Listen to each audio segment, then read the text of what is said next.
We will have some remarks from the Honorable Gregorio Kilili, Camacho Sablan, Delegate for the Northern Mariana Islands, 113th United States Congress. Please welcome.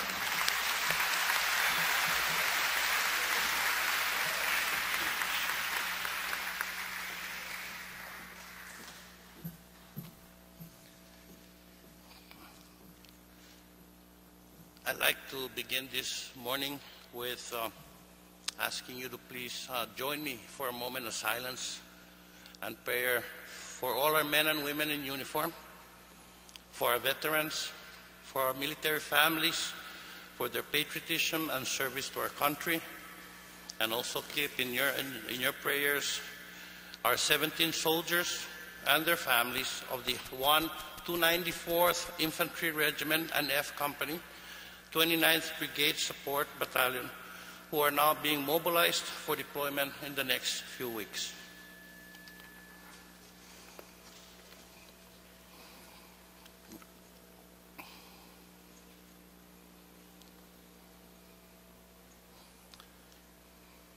Thank you.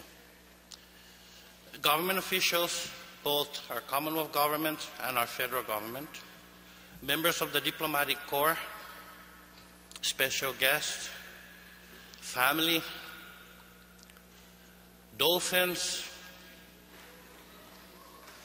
my fellow citizens, thank you also very much for giving me the extraordinary privilege to represent you and our Northern Mariana Islands in our national government once again. Thank you also very much for allowing me to continue working for you in the United States Congress. 27 days ago, I stood on the floor of the United States House of Representatives.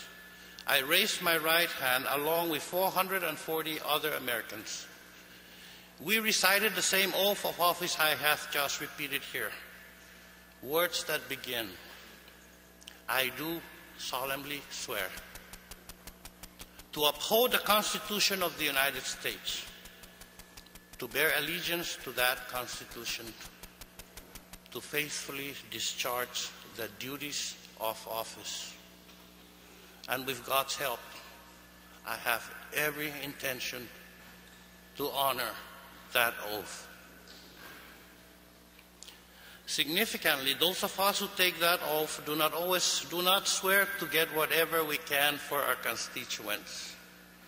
We do not promise to put Oregon ahead of Idaho, or Idaho before California, California in front of Hawaii, or the Hawaiian Islands over the Northern Mariana Islands. No. Instead, we swore to uphold the Constitution, whose primary goal is not individual advancement, but rather a more perfect union of we, the people. A nation all together with justice for all, secure and at peace, where everyone may prosper. It is true that since I first came to Congress 4 years ago, I worked to get all I could, as much as I could, just for you, the people I work for. Some have said it doesn't matter one way or another, or the other, that I was there, or that any representative of the people of the Northern Marianas Islands was there in Congress participating in the historic decisions of the last 4 years. But we have shown that it does matter. I know that even after the White House said no more money for the territories in the healthcare reform bill, I sat at the table with President Obama and more was added. And I know that those healthcare dollars, over $100 million more, 16 million paid in just the last year and a half, have helped to keep our Commonwealth Health Center open, perhaps saved a life. I know it does matter to be part of our national government. I know we have to fight to be included. And I know that for so long as you send me to Washington, bearing your trust, and with the help of God, I will continue to work my heart out for you. I continue to pledge my loyalty to you, my fellow citizens. But I think that in some important way, all of us here in the Northern Mariana Islands have also come to a new and larger understanding of what to expect from our government and what to expect from those we elect and from those we appoint to public office. I believe that in the last election here in the Commonwealth, there was a shift. People realized that government cannot only be about each individual or certain groups of individuals getting what they can for themselves or for their families or their friends. Instead, we voted for some higher principle, for some sense of what is right and what is wrong, for the good of all of us, for the Commonwealth. We said, enough is enough to the politics of personal and special interest advancement. Basta, to those who use the power we give them to rob us of the power our government should use to improve the lives of us all. We said we elected our officials accountable for their actions and for their inactions. No excuses. No one is above the law. My fellow citizens, we all know that this is an extraordinary time in the history of the Northern Mariana Islands. We can feel that we're living in a drama of historical importance. We have lived through its beginnings. We're now in the middle. We do not know how it will end. But we do know what the people want. The voters have made their will known. And no one can say the voice of the voters was not loud. And no one can say that the voice of the voters was not clear. I was elected by a very wide margin in November, and I feel humbled by that vote. But I am not so vain as to believe that margin of victory was entirely because of how hard I have worked over the last 4 years, or how wonderful the results have been. Because I know only too well the many ways that I and those who work with me for you can set the bar higher. I can clearly see the gap between what we have been able to accomplish and how much more work remains ahead, not only for the good of the Northern Mariana Islands, but for the good of our nation as a whole.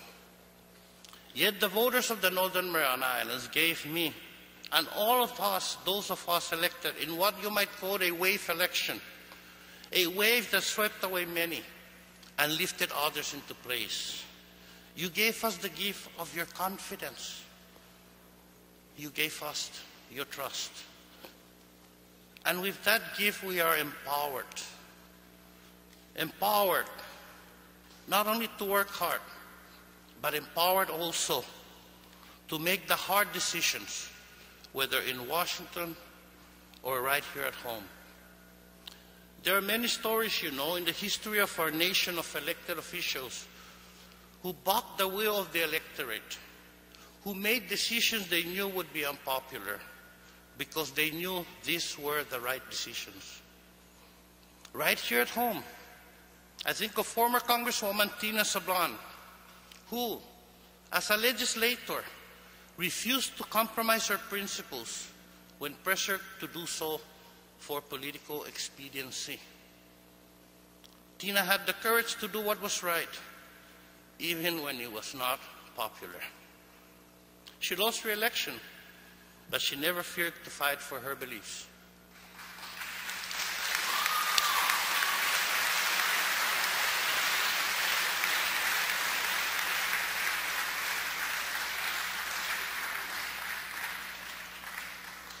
I think of my congressional classmate, An Joseph Gao, a Vietnamese immigrant from New Orleans, Louisiana, and a Republican, and the only Republican in the U.S. House of Representatives to vote for the health care reform bill in November 2009.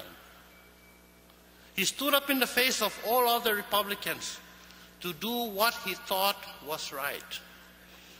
Joseph Gao lost re-election, but he will never lose my respect for his courage. I think of another Republican, Henry Hyde of Illinois, who told the incoming congressional class of 1995 to remember that there are things worth losing for. Your constituents expect you to represent their interests, but your responsibilities are far greater, Hyde said. You must take, at times, a national view, even if, in taking that view, you risk the displeasure of your neighbors and friends back home. Today, at least, those of us elected here in the Northern Mariana Islands in November can feel secure because the will of the voters seems so clear. But all things in life are fleeting. All things in life are fleeting. There will come a day, and it won't be long, when any one of us will have to risk the displeasure of neighbors and friends. We may have to choose to put the good of the Commonwealth ahead of what benefits Rota, or Tinian, or Saipan, or the Northern Islands individually. We may have to choose to put the good of the Commonwealth ahead of the power and prestige of any single ethnic or economic group we're part of. We may have to put the long-term goal of our nation ahead of any short-term gain for the people we represent. We may risk your displeasure. We may risk our own political demise. But that is what you, the people, elected us to do. And you have my promise this morning to continue working as your congressman towards those goals and towards those, but for those policies that in my judgment are best for our nation. You have my promise too that in making those judgments for the national good, whether the issue is gun control to make our citizens safer, or immigration reform to make citizens of those who contribute to our society, whether to tax more or less, to spend more or less. In all these policy debates, I will remember the individual human beings affected. My congressional colleague, the Reverend Emmanuel Cleaver, recently told me that to him, government policy is a picture frame. Picture frame. And within that frame of policy, he sees the face of each and every individual Americans. That image is meaningful to me. But it demonstrates the difficult decisions you have asked me to make, weighing the good of the many against the interest of a few, the needs of today against the hope of tomorrow, balancing, choosing on your behalf, always seeing your faces before me, knowing every decision has a human cost. So I thank you. I thank you again for the great trust you have given me. Thank you for the strength you give me to represent you in Congress for 2 more years. Thank you. May God bless you. May God bless the Northern Mariana Islands, and may God bless the United States of America. Thank you very much.